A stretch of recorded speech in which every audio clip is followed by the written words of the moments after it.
আসসালামু আলাইকুম। আশা করি সকলেই ভালো আছেন। প্রিয় চাকরি প্রত্যাশী ভাইয়েরা, বাংলাদেশ পল্লী বিদ্যুতায়ন বোর্ডে একটি নিয়োগ সার্কুলার প্রকাশ করা হয়েছে।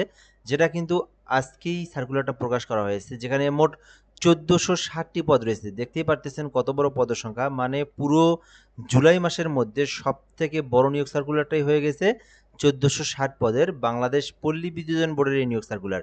আজকের এই ভিডিওর মাধ্যমে আমি আপনাদেরকে এই নিয়োগ সার্কুলার নিয়ে বিস্তারিত তথ্যগুলো জানাবো।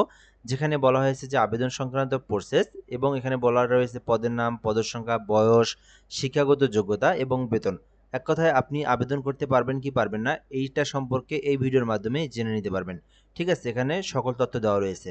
আরেকটা বিষয় হচ্ছে, আপনি যখন আবেদন করতে পারবেন, আপনার সব কিছু ঠিক থাকবে, তখন আপনি কিভাবে অ্যাপ্লিকেশনটা করবেন। এই অ্যাপ্লিকেশনটা কিন্তু অবশ্যই একদম নির্ভুল উপায়ে করতে হবে। সো আমি আপনাদেরকে এই ভিডিওর মাধ্যমে অ্যাপ্লিকেশনটা A to Z করার প্রসেসটা বলে দেবো। আমাদের মাধ্যমে কিভাবে আবেদন করবেন সেটাও বলে দেবো, এবং আমাদের মাধ্যমে অ্যাপ্লিকেশন করার জন্য আমাদের হোয়াটসঅ্যাপ নাম্বার কমেন্ট বক্সে দেওয়া রয়েছে। ওখান থেকে অবশ্যই আপনারা দেখে নেবেন। ঠিক আছে, আপনারা আবেদন করতে চাইলে শুধুমাত্র আবেদনের জন্যই আপনারা এসএমএস দিবেন, অন্যথায় এসএমএস দেওয়ার প্রয়োজন নেই।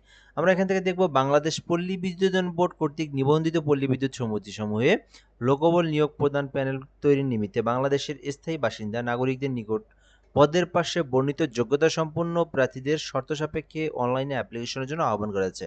আমি যদি আপনাদেরকে সংক্ষিপ্ত করে বলি, বাংলাদেশ পল্লী বিদ্যুৎ যে সমিতিগুলো রয়েছে, রেজিস্ট্রেশন কৃত যেগুলো, সেগুলোতে নিয়োগ দেওয়া হবে। এখানে বলা হয়েছে যে বাংলাদেশের স্থায়ী নাগরিক মানে বাংলাদেশের ৬৪ জেলার যে কোনো প্রার্থী এই আবেদনটি করতে পারবেন। মানে সমগ্র জেলার জন্য, কিন্তু সমগ্র দেশের জন্য এটি। এবং এই আবেদনটি অবশ্যই অনলাইনের মাধ্যমে আপনাদেরকে আবেদন করতে হবে। ঠিক আছে, মানে আপনাকে কম্পিউটারের মাধ্যমে অনলাইনে আবেদন করতে হবে। ঠিক আছে, এরপরে রয়েছে শূন্যপদের সংখ্যা, প্রার্থীর বয়স, সকল কিছু এখানে দেওয়া রয়েছে। আমরা আপনাদেরকে দেখাবো। এর মধ্যে একটি বিষয় খুবই গুরুত্বপূর্ণ, যেটা আপনাদেরকে না বললেই নয়। যারা আমাদের ফেসবুক থেকে ভিডিওটা দেখতেছেন, জব প্লাস বিডি, নতুন হয়ে থাকলে অবশ্যই ফলো করে রাখবেন। আর যদি আপনি আমাদের ইউটিউবের মাধ্যমে দেখে থাকেন ভিডিওটা, MR রায়হান হাসান এই চ্যানেলের মাধ্যমে, যদি সাবস্ক্রাইব করা না থাকে সাবস্ক্রাইব করে রাখবেন। তাহলে কি হবে, তাহলে এই বাংলাদেশের যত সরকারি নিয়োগ সার্কুলার সেটা প্রকাশ হওয়া মাত্র সবার আগে আপনি সহজেই জেনে নিতে পারবেন সকল ধরনের তথ্য। তো এখান থেকে আমরা দেখব, প্রথমে বলা রয়েছে পদের নাম। আপনারা যে আবেদন করবেন, এইটার পদের নাম হচ্ছে মিটার রিডার কাম মেসেঞ্জার চুক্তিভিত্তিক। এটা হচ্ছে পদের নাম, নিয়োগ দেওয়া হচ্ছে মিটার রিডার। পদের সংখ্যা ১৪৬০টি। বুঝতেই পারতেছেন কত বড় পদের সংখ্যা, ১৪৬০টি। এবং এটির পদের সংখ্যা কিন্তু বেশিও হয়ে থাকে। ঠিক আছে, এবং কম হবে না, বেশি হবে আর কি। বয়সটা কিন্তু খুবই গুরুত্বপূর্ণ। এই যে এখানে একটা তারিখ দেখতে পারতেছেন, ২১/৭/২০২৬। এই তারিখ থেকে যদি আপনার জন্ম তারিখ মাইনাস করা যায়, যদি মাইনাস করে দেখা যায় যে ১৮ থেকে ২৫ বছরের মধ্যে, তাহলে আবেদন করতে পারবেন। খুবই গুরুত্বপূর্ণ একটা বিষয়, বয়সটাই কিন্তু সবথেকে গুরুত্বপূর্ণ বিষয়। একদিন বেশি হলেও কিন্তু হবে না।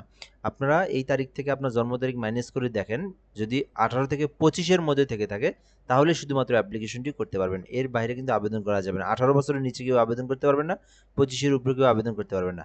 আবেদন করতে শিক্ষাগত যোগ্যতা বলা হয়েছে এসএসসি পাস। যারা শুধুমাত্র এসএসসি পাস করেছেন, দাখিল হোক, আলিম হোক, দাখিল হোক, ভোকেশনাল হোক, জেনারেল হোক, যেটাখানেই হোক না কেন, শুধুমাত্র এসএসসি পাস করলে আবেদন করা যাবে। প্রার্থীকে অবশ্যই যোগ বিয়োগ গুণ ভাগ করার দক্ষতা থাকতে হবে। ঠিক আছে, মানে বেসিক পরীক্ষা হবে, মানে কোনো আপনার পরীক্ষা কিন্তু খুব একটা কঠিন হবে না, একেবারে স্বাভাবিক একটা পরীক্ষা নিয়ে কিন্তু আপনাদেরকে নিয়োগ দেওয়া হবে। মানে আপনি পরবর্তী ধাপে চলে যেতে পারবেন।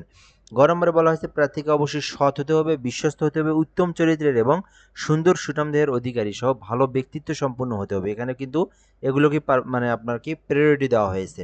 ঘ নম্বরে বলা হয়েছে গ্রামগঞ্জের প্রত্যন্ত এলাকায় গিয়ে মিটার রিডিং গ্রহণ এবং বিল বিতরণের মন মানসিকতা থাকতে হবে। প্রবেশের লক্ষ্য ও কর্মসূচি সম্পর্কে গ্রাহকের অবহিত করতে হবে। ঠিক আছে, আশা করি আপনারা এই বিষয়টা সম্পর্কে বুঝতে পেরেছেন। ইউ নম্বরে বলা হয়েছে বাইসাইকেল চালানোর পারদর্শী হতে হবে, মানে আপনাকে সাইকেল চালানো জানানো থাকতে হবে, এবং অবশ্যই নিজস্ব বাইসাইকেল থাকতে হবে। এগুলো আর কি দেওয়া থাকে ফরম্যাটে, এগুলো তেমন কিছু না, বর্তমানে বাইসাইকেল নাই বললেই চলে। এরপরে রয়েছে চূড়ান্তভাবে নিয়োগের লক্ষ্যে নির্বাচিত প্রার্থীকে যোগদানের সময় নিরাপত্তার জামানত হিসেবে প্রবিশের ক্যাশ শাখায় ১০,০০০ টাকা আপনাকে জমা দিতে হবে, মানে এটা আপনাকে জামানত দিতে হবে। এখন আপনারা অনেকেই বলতে পারেন এই চাকরিটা আসলে মূলত কি। এটা কিন্তু আপনার সরকারি চাকরি, বাট এটা কিন্তু আপনার সরকারি প্রতিষ্ঠান, বাট এটা কিন্তু একেবারে ওই আপনার অন্যান্য সার্কুলারের মতো রাজস্ব খাতভুক্ত স্থায়ী না, এটা একটি চুক্তিভিত্তিক নিয়োগ সার্কুলার। প্রবেশ বেতন কাঠামো ২০১৬ অনুযায়ী ১৪,৭০০ টাকা বেতন। এছাড়াও চুক্তির মেয়াদ অনুযায়ী, নিয়ম অনুযায়ী ভাতাদি প্রাপ্ত পাবেন। এখন কথা হচ্ছে বেতন কি এটাই কিনা?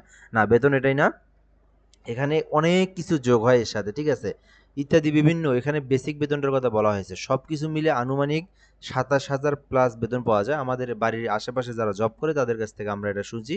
মানে 26-27 হাজার প্লাস কিন্তু তারা বেতন পায়, ঠিক আছে, এবং 1-2 বছর পরে আরও বৃদ্ধি পায়, 30-এর কাছাকাছি চলে যায়। আশা করি আপনারা এই বিষয় সম্পর্কে অবগত হয়েছেন। আমি আবারও বলি, এটা কিন্তু চাকরি কিন্তু সরকারি প্রতিষ্ঠান, পল্লী বিদ্যুৎ কিন্তু সরকারি প্রতিষ্ঠান।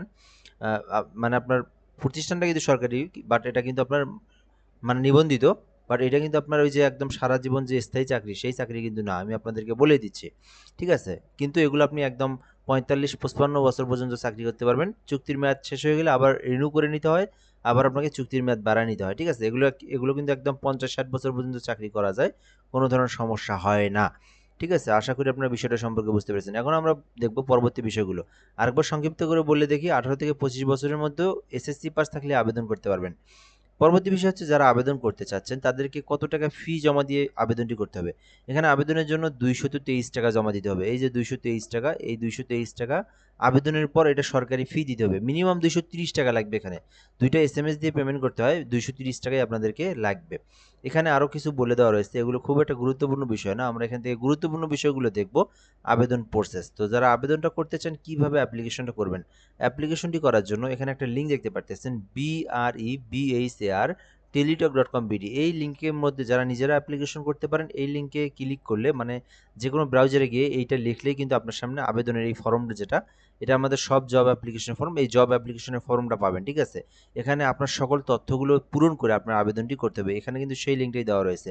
সো নিজেরা অ্যাপ্লিকেশন করতে চাইলে এই লিঙ্কে প্রবেশ করলে এরকম একটা ফর্ম পাবেন, এখানে সকল তথ্য পূরণ করবেন, ঠিক আছে। আরেকটা বিষয় আপনাদেরকে বলে রাখি, অনেকেই কিন্তু নিজেরা আবেদন করতে পারে না।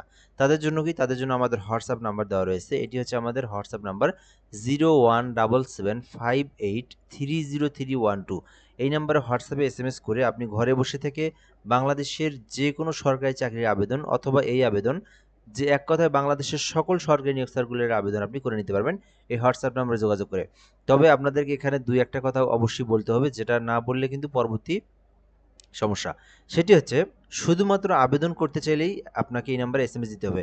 অন্যথায় যে কোনো বিষয় জানার জন্য কমেন্ট করতে হবে। কোনো ধরনের কোনো বিষয় জানার জন্য হোয়াটসঅ্যাপ এসএমএস দেওয়া হবে না। শুধুমাত্র আবেদনের জন্য এসএমএস দিবেন। আর দ্বিতীয় কথা হচ্ছে পেমেন্টের বিষয়টা। আমরা আবেদন করে দেব। আবেদন করে দেওয়ার পর আপনারা এই সরকারি ফি যেটা, এটা আপনারা দিতে পারবেন। আমরা কিন্তু আগে টাকা নিই না, আবেদনের পরেই নিব। এটা নিয়েও কোনো ধরনের সমস্যা নেই। সো আপনারা বিশ্বস্ত একটি নাম্বার, আমাদের চ্যানেলটা দেখতে পারেন। বাংলাদেশের মধ্যে মিনিমাম একটা সবথেকে বড় একটা প্ল্যাটফর্ম বলা চলে। সো আপনারা এই নাম্বারটা দেখতে পারেন, পাবলিক আমাদের নাম্বার এটি।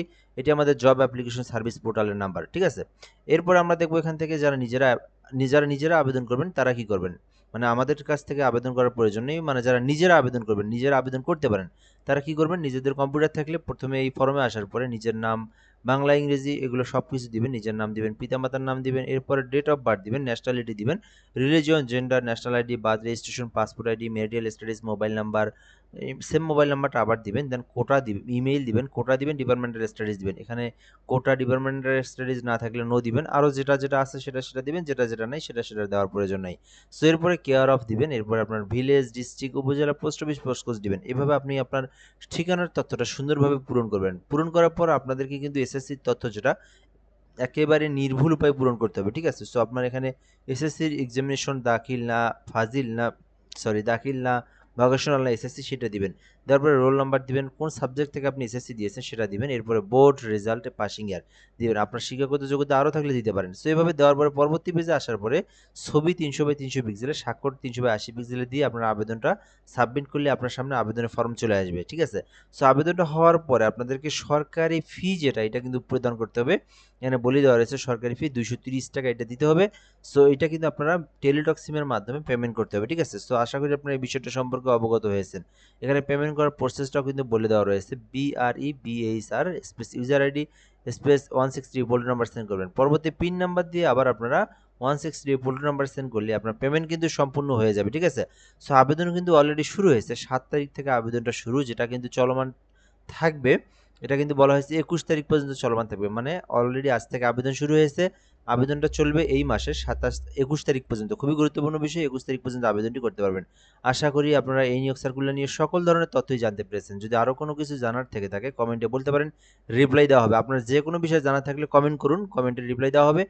আর আরেকটা বিষয় বলে রাখি, যারা আমাদের চ্যানেলে এখনও নতুন আছেন, এই যে জব প্লাস বিডি এবং চ্যানেল সাবস্ক্রাইব করবেন। আর আমাদের হোয়াটসঅ্যাপ নাম্বারটা আবারও দিয়ে দিচ্ছি, কেউ যদি নিজেরা আবেদন করতে না পারেন, এই নাম্বারে হোয়াটসঅ্যাপে যোগাযোগ করবেন, আপনাদেরকে একদম সুন্দরভাবে নির্ভুলভাবে অ্যাপ্লিকেশন করে দেওয়া হবে।